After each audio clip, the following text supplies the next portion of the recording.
Labą dieną, tai šiandien darbuojamės ties kombainu ir purkštuvu. Aš pasikeičiau purkštuvų į filtrus, kūrą, orą, variklinį tepalą. Toliau tėvukas su darbininku Marium, minėsiu Mariu, tai mūsų darbininkas remontuoja kombainą. Ir išėmėm, įsivarėm į lauką, nes reikėjo išimti sraigę. Į vieną iš bunkerio yra linkus ašis ir guoliuką pasikeist. Tai įsėmėm tą sraigę.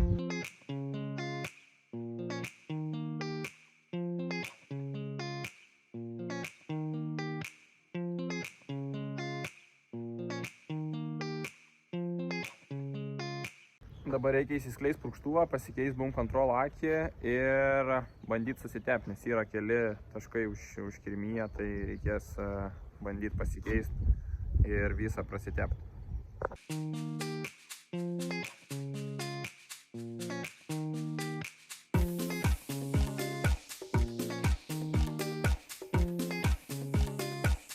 Susitepiau, plius minus susižiūrėjau, lygtais niekur nieks netrūkė. Ir dabar parodysiu, pasidariau tokius du mechanizmus. Taip, gal geriau matysis, tai vienu žodžiu, čia su kraniuku ir čia pasijungsi irgi purškimo. Tai kad galėčiau reguliuoti šituos du purkštukus. Šitą reguliuoju pats iš kompo galiu sureguliuoti, o šitą pasidarysiu, jeigu būtų poreikis, kad įsijungt. Nes šiaip jie čia skirti, kai vėjas didelis būna, kad ne taip nuputinėtų. Nu, tarpsime, su purkštu tikrai. Tai va, bet kai vėja nebūna, tai jų nereikia. Bet mane buvo jais padarytas, kad visada purškė, kai purškė ir šitie. Tai tarpsime, šiaip jie nereikalinga, tada dvigubinasi. Čia jie naudojami tik kai vėjas būna. Užsidėjau kraniuką ir dabar jeigu reikės, tai atsisuksiu, jeigu reikės susisuksiu. Su purkštuvu dabar kaip ir bus baigta. Dar čia liko kelias smulkmenas, bet tai jau kai atšils oras tikrai nebebus naktim šalčio, nes reiks ir užsipilt vandens, pasižiūrėti ar membranėlės neleidžia, ar visi purkštukai purškia. Reikės išsivalyti dar purkštukus. Ir aišku pasikeis, nes dabar nepasikeičiau, bet reikia juos pirmoje eilėje įsivalyti, įsiputinėti, kad nebūtų įsikišę. Nes dabar dar nėra verta piltis vandens, naktim šalna žada, tai viskas išleista. Dar suskleidžiant, pastebėjau, kad ant šitą neužsifiksuoja, tai pasireguliavau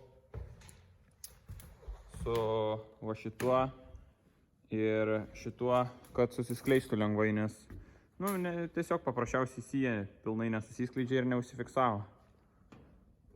Ir buvau įlindęs į bačką pažiūrėti dėl plūdės, ar tikrai gerai nusileidžia, nes kaip minėjau, rodo 28 litrus, galvojau, gal plūdė gerai nenusileidžia.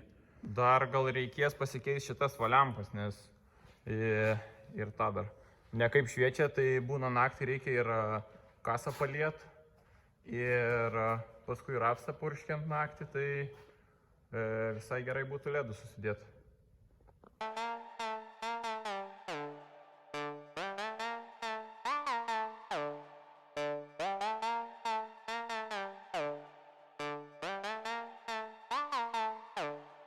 Kombainui teko išimti bunkerį va tą sraigę, nes linkus ašis, tai įdėsiu video kaip tiesinam. Ir va ten va tą viršutinę žvaigždutę reikėjo pakeisti, pasikeitėm. Ir reikės grandinę sutrumpinti arba pusinį narelį dėti, nes biški per ilgą. Jau gaunasi tempikas visas įsitempęs. Ir aišku nepamiršti degimą gerai susireguliuoti. Realiai galėtume dėti jau nuožulnę kamerą, bet dar pasileisim pradžiai be nuožulnios kameros. O šitoj pusėje užsidėjo šitas škyvas ir tie du diržai. Tai va ten va buvo dar to tempiko ir to tempiko galiukas pasikeitė. Šiaip dabar nebegalima rinkti, nes trūksta vieno diržo. Tai tiek reikalų su kombainu.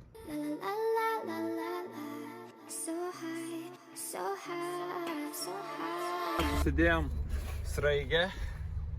Reikia užsidaryti bunkerį, kad nesulaužyt, nes netils pro duris ir tuoj.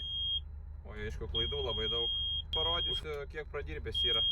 Bendrai pradirbęs 2400 PM, o būgnas pradirbęs 1500 PM.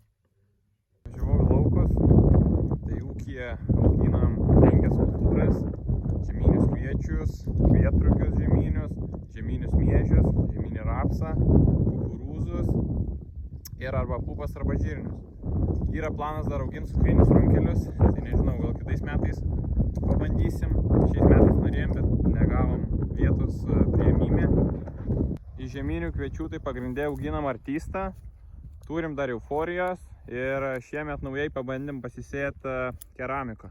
Tai žiūrėsim, kol kas artistas geriausiai atrodo po žiemos. Aišku, ir euforija neblogai atrodo. Keramika atrodo tokia biški pašalus, bet šiaip atrodė neblogai. Dabar tik tai, kad naktim to šalnas yra, tai biški pablogina tą vaizdą.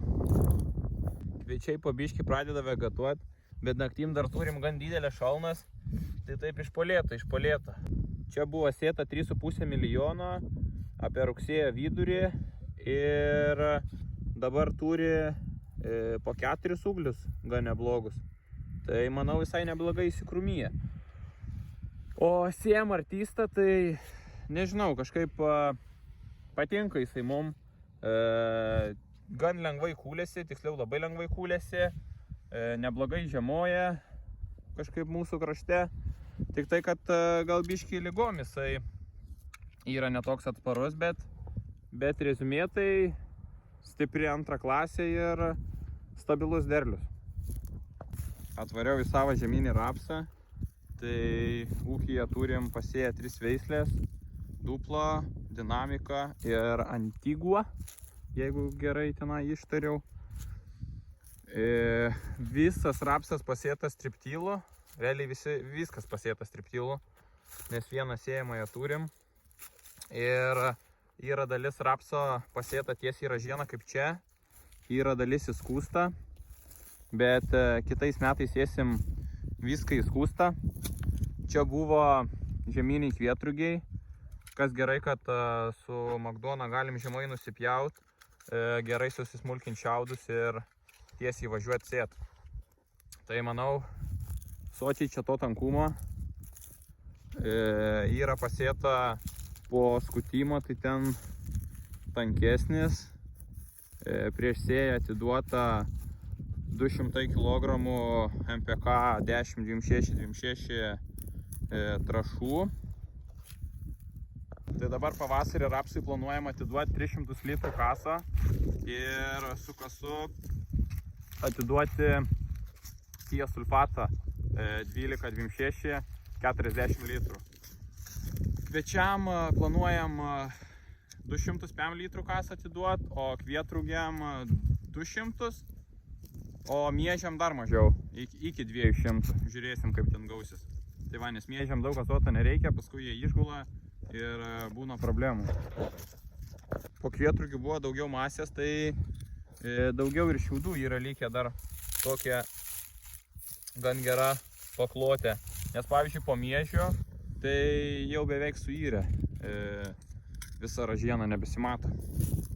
Būtent šitam lauke yra Dinamikas. Nežinau, Dinamikas jiem jau keli metai, tai visai jisai mums patinka, neblogas derlius, jisai vėlyvas yra, bet nežinau, neblogai ir žiemoja, visai patinka.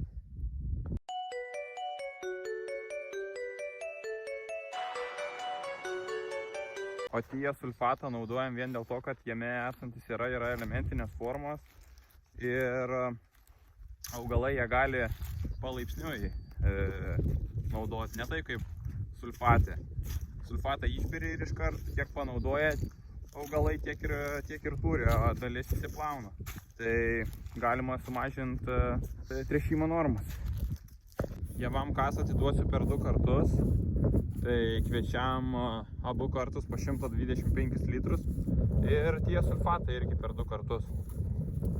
Čia yra žieminiai miežiai, labai gerai atrodo. Vien dėl to, kad priešsėlis buvo žieminis rapsas, turim kelis laukus pasisėję po rapsą. Vien dėl to, kad turėtume sėklai, nes Jeigu pasėjom po kvietrugių, tai labai daug priemaišų turim kvietrugių, jeigu po kviečių, vis tiek vienas kitas kvietys išlenda ir turim priemaišų, tai dėl to pasisėjom sėklai po rapso.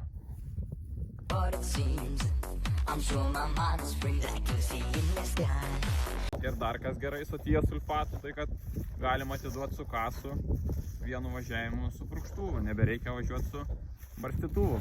Ir kiek žinau, tai dar ir azoto išgaravimą sumažino. Pas mus kraštuose žemės našumo balas irgi nėra įspūdingas, tai kažkas svyruoja apie 40, yra aišku kai kur biški daugiau, bet realiai galėtų sakyti, kad vidurkis 40.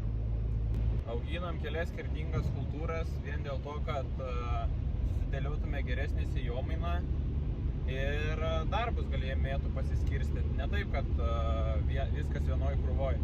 Tai čiam ir kvietrugiam naudojau tą pačią MPK trąšą iš rudens, o žemynėm miežiam, tai dabar tiksliai nepamenu formulės, reiktų pasižiūrėti užrašuose, bet ten buvo mažiau azoto, nes jeigu miežių sėjant su daug azoto iš rudens, tai jie labai įsikrūmyja, dideliai užauga ir daug didesnis šansas, kad jie iššus. Atvažiavau į dar vieną žemynę rapso lauką, tai čia jau veislė duplo ir čia buvo prieš sėję suskūsta minimaliai, pabirom susidaigint, tai matosi iškart daug mažiau augalinių liekanų ir tas rapsas labai geras sąlygas buvo sudygo. Tai gal šiek tiek tankumas per didelis.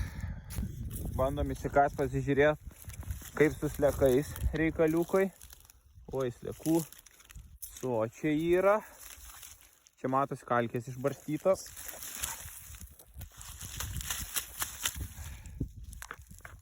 Šiaip čia rapsas stambesnis. Yra paslėptas straublio. Matau. Bet jo, rapsas, aišku, čia keliom dienom anksčiau ir pasėtas. Ir aišku, jis kutimą buvo sėta, palyjo minimaliai po sėjimo, tai jam ir sudygt buvo daug geriau. Bet šiemet jau priėmėm sprendimą, kad visą rapsą sėsim tiesiai į ražieną, nes ta ražiena veikia kaip amortizatorius. Jokių užplukimų nebūna, nes dabar nenuvažiuosiu jau šiandien, bet gal kurią kitą dieną parodysiu, kaip rapsas buvo pasėtas ir smarkiai užplakė lietus, tai jau galvojom, kad gal net atsiet reikės. Bet visai neblogai ir tenai sudygo, viskas ten gerai, bet ten buvo skūsta ir gan giliai suskūsta, tai dėl to taip ir įvyko. O kur buvo į ražieną pasėta, tai viskas idealiai.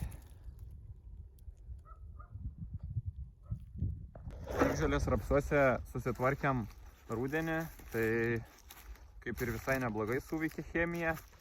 Yra vienam lauke nemažai vienskilčių pabirų, tai žiūrėsim, gal tenai dar reikės prasipurkti. Bet ir tai dar žiūrėsim, nėra ten labai baisiai. Šiandien tiek norėjau parodyti, tai jeigu turit tokių klausimų apie tręšimus ar apie kombainą, tai klauskit, pasistengsiu atsakyti. Ir susitiksim kitam video. Iki.